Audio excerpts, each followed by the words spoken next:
সম্মানিত দর্শক, আসসালামু আলাইকুম। আশা করি সবাই ভালো আছেন। আজকে আমি এমন একটি জায়গাতে এসেছি নতুন একটি পার্ক দেখানোর জন্য আপনাদেরকে। একেবারে হাতের নাগালে বলা চলে এই পার্কটি হচ্ছে বর্তমানে কাজ চলমান। আগামী যে রমজান মাসের ঈদ আসতেছে সেই ঈদে বিশেষ করে উদ্বোধন করা হবে এই পার্কটি। আর এই পার্কের নাম সাথী পার্ক। তো চলুন দেখা যাক সামনে আহ, কি কি ডিজাইন করা হচ্ছে এই পার্কে। তো সেই চিত্রগুলোই আপনাদেরকে দেখানোর চেষ্টা করব। তো আসুন। এই যে দেখতে পাচ্ছেন সাথী পার্ক, অনেক সুন্দরভাবে এখানে ডিজাইন করে সাথী পার্ক লেখা হয়েছে। মূলত এই ডিজাইনটা বিশেষ করে বেশ কিছু জায়গায় আমি দেখেছি। বিগত দিনে মহাদেবপুরে একটা শিশু পার্কেও এই ডিজাইনটা দেখাইছি। আর সাথী পার্কে আজকে আপনাদেরকে দেখালাম। শখের বশে বলা চলে এই পার্কটি হচ্ছে, এবং একেবারে নওগাঁ নিয়ামতপুর থানার আমইল বোটঘরা ছাত্রা বাজারের একেবারে নিকটবর্তী স্থানে এই পার্কটি তৈরি করা হচ্ছে, সাথী পার্ক।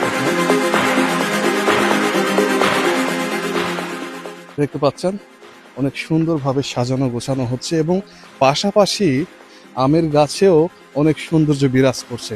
এই সময় ছোট ছোট আম গাছে অনেক সুন্দরভাবে মুকুল ধরেছে, এবং কলা গাছ, বিশেষ করে প্রত্যেকটা জায়গায় যাতে সৌন্দর্য ফুটে ওঠে সেই কাজটাই করে যাচ্ছেন এই পার্কের যিনি প্রতিষ্ঠাতা।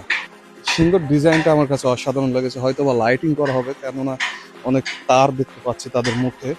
লাইটিং করে পানির ফোয়ারা সেট করা হবে, তাহলে দেখতে আরো অনেক সুন্দর লাগবে এই স্থানটি।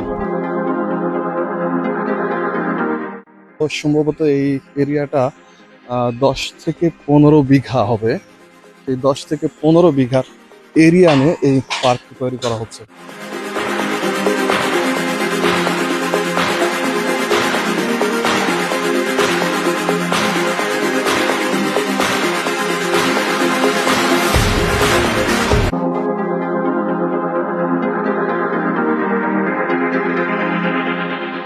কত সুন্দরভাবে আমের গাছগুলোর মাঝখান দিয়ে বাগানের মাঝে এত সুন্দরভাবে একটা যে পার্ক তৈরি করা যায়, অনেক সুন্দর লাগছে আমার কাছে।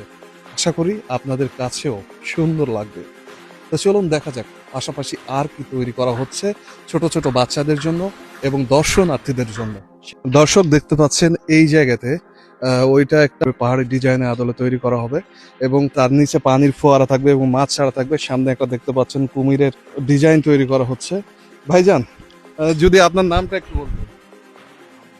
আমন না? আহ, আপনার বাসা কোন জায়গায়? আমার বাসা দিনাজপুর। এই যে মালিক, ইনি যে সাথী পার্কে স্থাপন করছেন, ওনার নামটা যদি। শহীদুল ইসলাম না? ওনার বাসা তো এখানে। আচ্ছা, ঠিক আছে। তো অনেক সুন্দর লাগছে আপনাদের কাজগুলো, যার কারণে আপনাদেরকে একটু ডিস্টার্ব করলাম। তো সবাই ভালো থাকবেন, সুস্থ থাকবেন।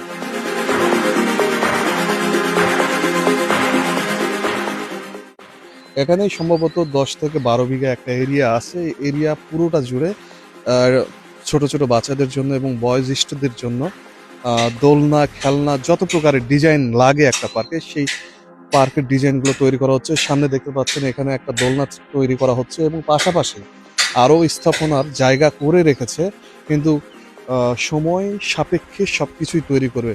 মূলত 1 মাস যাবত ধরে এই কাজটি চলমান, আর 1 মাসের মধ্যে টোটালি এই পার্কের কাজ সম্পন্ন করার চেষ্টা করছেন, যাতে করে আগামী রমজানের পরে যে রমজান মাসের ঈদ আসবে, সেই ঈদের আগের দিনই যেন উদ্বোধন করে খুলে দিতে পারে এই অত্র এলাকার মানুষের জন্য।